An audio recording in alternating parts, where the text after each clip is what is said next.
Hey everyone, and welcome to day one of our Accounting and Tally Learning Challenge. I am absolutely thrilled to have you here for this explainer. Today we're focusing squarely on contra entries, which, are basically the fundamental transactions involving your cash and bank accounts. Okay, let's just dive right into this and master the basics of tracking your money. Here is a quick look at our agenda for today. Welcome to day one. What is a contra entry? Cash deposits in Tally, cash withdrawals in Tally, bank-to-bank transfers, and then we'll wrap up with our day one summary. Section 1. What is a contra entry? Cash and bank transactions.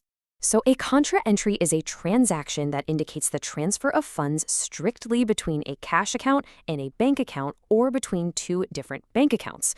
Notice what's missing there? Yeah, external parties. There are absolutely no suppliers or customers involved here.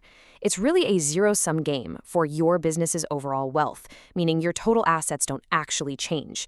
The money is simply changing pockets, going from cash to bank or bank to cash.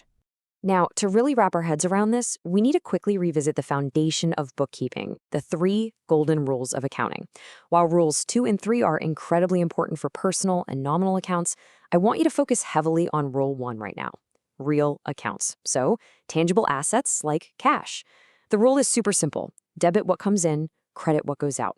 If cash physically comes into your business, you debit it. If cash leaves your business, you credit it. Definitely keep that front and center in your mind as we look at Tally. And this is where it gets fun, because it brilliantly illustrates how software simplifies all that theory. In Tally Prime, you really don't need to overthink it. You just need to know your shortcut keys. To record any of these internal transfers, you are exclusively going to use the contra voucher. And the magic shortcut key to open that right up? It's F4. Moving on to Section 2, cash deposits in Tally, specifically depositing into CBI Bank. Before we even touch the software itself, let's apply our golden rule. Imagine you're taking cash and putting it into the bank. Well, what comes in? The bank balance. So the bank balance increases, meaning we debit the bank account, and what goes out? The physical cash, right? The cash balance decreases, so we credit the cash account. It really is that straightforward. Once you're inside Tally Prime's contra voucher, you'll see how the CBI bank account is debited for 1 lakh rupees and the cash account is credited for that same 1 lakh, exactly like our golden rule dictated. You simply punch those numbers into the columns, hit save, and boom, your deposit is officially recorded. All right, Section 3, cash withdrawals in Tally, withdrawing from CBI. Let's see how this builds on the logic we just talked about. Say we're withdrawing 50,000 rupees. Cash is now coming into the business, so the cash account is debited for 50,000.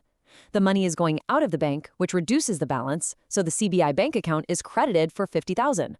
It's literally just the exact inverse of our deposit, all managed effortlessly under that exact same F4 voucher. Section 4, bank-to-bank transfers. This time, an SBI to HDFC transfer. Okay, so here we are transferring 10,000 rupees from our SBI bank to our HDFC bank. Both of these accounts belong to the business. So who is receiving the money? HDFC. That means the HDFC bank account gets the debit of 10,000. And who's giving the money? SBI. So the SBI bank account gets the credit of 10,000. This perfectly illustrates that whether you're dealing with physical cash or just purely digital bank transfers, as long as it's an internal movement, the F4 contra voucher handles the whole shebang seamlessly. And finally, Section 5, Day 1 Summary, Mastering the F4 Voucher. By consistently using these entries, you're maintaining perfectly accurate records and effortlessly tracking the exact movement of cash across your entire business. Because honestly, no matter which of the 3 scenarios you face, the physical steps in the software are just a totally repeatable 4-step rhythm. Step 1, press a 4 to open the contra voucher. Step 2, enter the account you're crediting. Step 3, enter the account you're debiting. And Step 4, save the transaction. It becomes an incredibly efficient workflow once you get the hang of it.